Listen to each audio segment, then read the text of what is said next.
Welcome again, everyone, and today I'm going to be talking about the purpose of a junk journal. I've had that question asked to me several times, and I thought I might answer it in the video. So, what is the purpose of a junk journal once you've made one?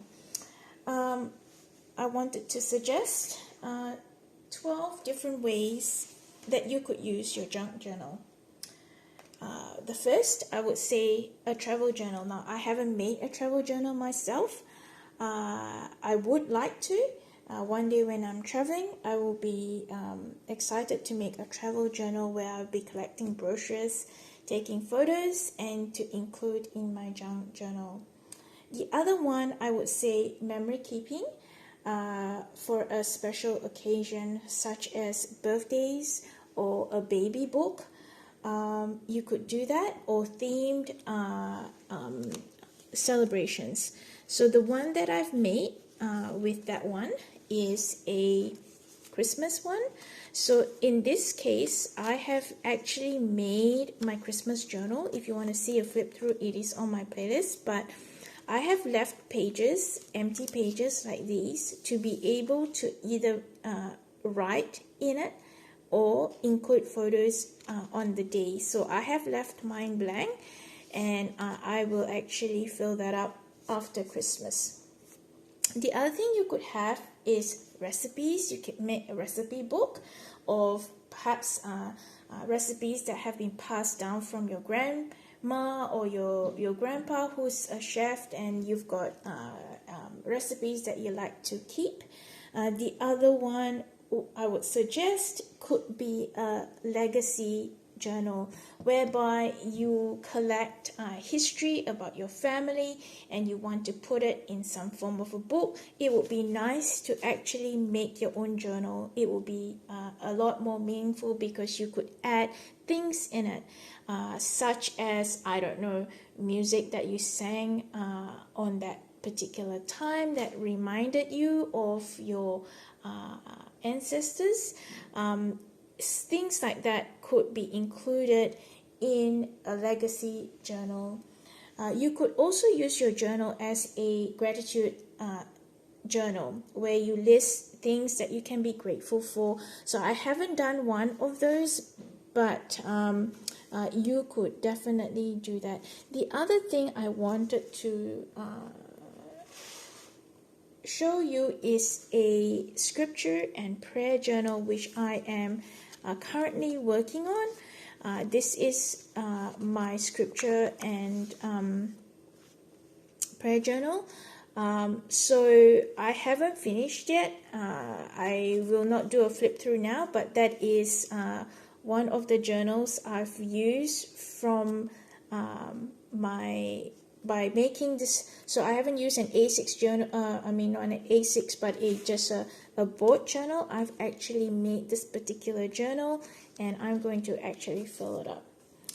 The other thing you could use your journal for is a bullet journal or lists, calendars, or appointments. You could use that like a diary. Now, I have stickers. Let me find them. I have stickers that actually can help you with that. Now, these stickers were given to me by a friend. I did not buy them, but I'm sure you could get them online. So if you want to start a bullet journal, you could certainly find stickers to add to your journal. So let me find them and I'll show you. Okay, I found them, guys. So a friend of mine, she was getting rid of these stickers. If you have a look at them, they have got like days on them, and they would really look good on a junk journal. So I haven't actually made one, but I thought maybe I might for 2024.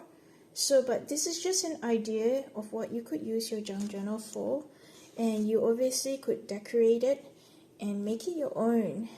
Especially if you're not good at or confident in drawing, or you didn't want to draw, this is a good way. Now, I haven't actually used this website before. If you have a look, it says JP Stickers studio.etsy.com. I'm not sure if they exist anymore, but I'm just letting you know. So for me, this is definitely someone else's junk, which I have saved, and I'm going to use that in my junk journal at some point in time.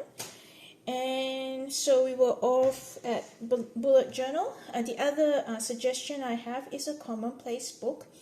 If you don't know what a commonplace book is, people normally use a journal to actually record interesting information that they want to remember in a commonplace book. So it might be various different types of information, but they want to record it in one place, and it could be a journal, but why not use a junk journal, right? So that's what I was thinking about the commonplace book. The other thing is a quote book. Now this is what I've done with a quote book because I love Morgan Harper Nichols. Her quotes have spoken to me, and that's why I decided to have different quotes on different pages. So this whole journal is a quote book of all her quotes. Now you don't have to do that. You can have various quotes from different authors and different people, and that's fine, but I chose to do that for mine. If you're interested, I have it in my playlist for a quote book. The other thing I would say is to use them as morning pages. I don't know if you know what morning pages are, but morning pages are basically in the morning, before you do anything else, you tend to write your thoughts down, just your thoughts. Now, you could use obviously a normal journal, or you could use a journal that you've made and record your thoughts. You can make it thicker, of course, but that's one way you could use your journal, your junk journal. And the other one is to make a journal as a gift for someone. A lot of people do that on YouTube. They make gifts for people, and that is a good way to actually create art and give it away. But the main thing I wanted to address is to use your journal as an art journal.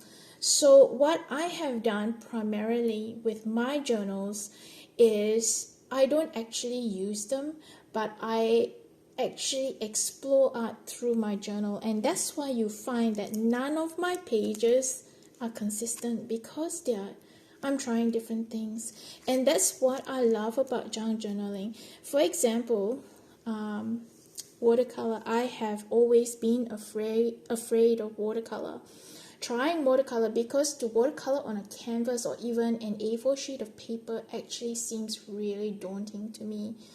But not in junk journaling world, because this is like, for example, I took this sheet, this coloring sheet, and I just watercolored on it.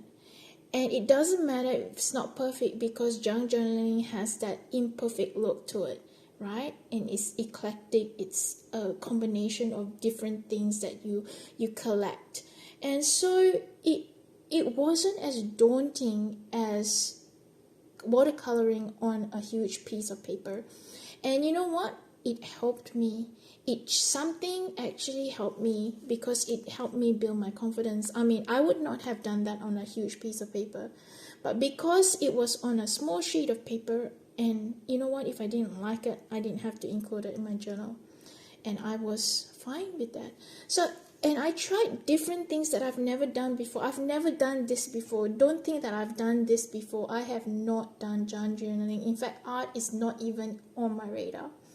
But just by exploring and trying new things, I have been able to build confidence. In fact, I am actually shocked that I can do these things. I was never an art person. It was my sister that was very much into art, and so was my daughter, and I used to admire them for what they did.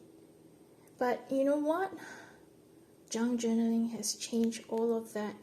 I think I saw art as in a different light, because I was actually exploring it. I wasn't fearing what might go wrong. I was just trying different things. So I saw my journal as a place to experiment and explore, rather than a showpiece.